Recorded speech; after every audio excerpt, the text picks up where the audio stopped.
Yesu nashimwe cane, Yesu nashimwe cane, bwoko bw'Imana aho muri hose, iyi saha na kano kanya tunejejwe nuko twosangira n'amajambo y'Imana tubona mw'iki gitabo Abaroma, igice c'umunani, duhere ku mirongo 31.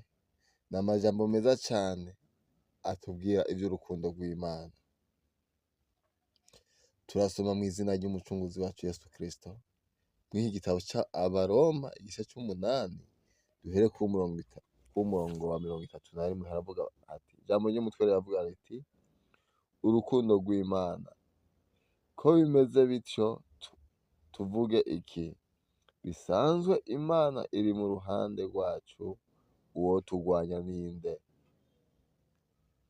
Umurongo wa 32 haravuga hati, itimanye umwana wayo ikamutanga ku bwacu twese, izobura ite kutugabirira vyose kuri we?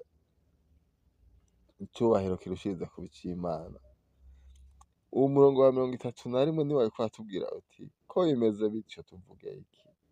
Bisanzwe Imana iri mu ruhande rwacu, uwoturwanya ninde?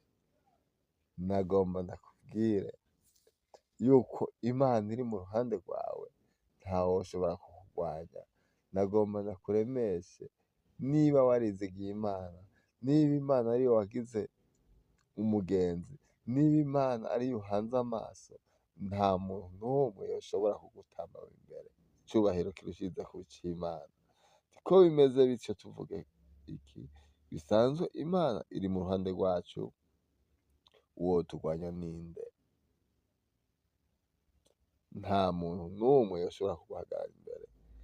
Reka uhamagare Imana ibe mu ruhande rwawe, uyiyegereze, niyo ishoboye vyose. Icubahiro kirushiriza kuba ic'Imana ubugira kandi. Ku murongo wa 32 niho hatubwiye hati, itimanye umwana wayo ikamutanga ku bwacu twese, izobura ite kutugabirira vyose kuri we? Ninde azorega abo Imana yatoranije? Mbega ni Imana, kandi ariyo ibatsindanishiriza.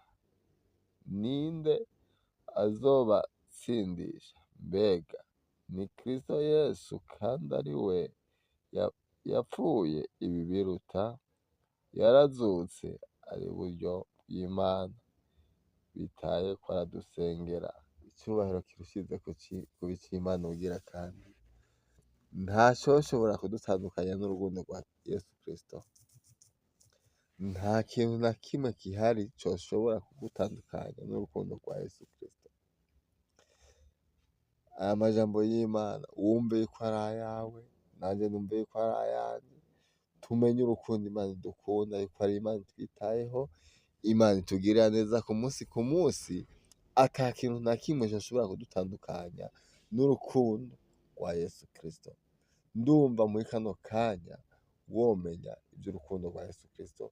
Ndumva muri kano kanya womenya ukuntu Imana igukunda, ukuntu Imana ikwitayeho, wongere kwiha amashimwe n'icubahiro.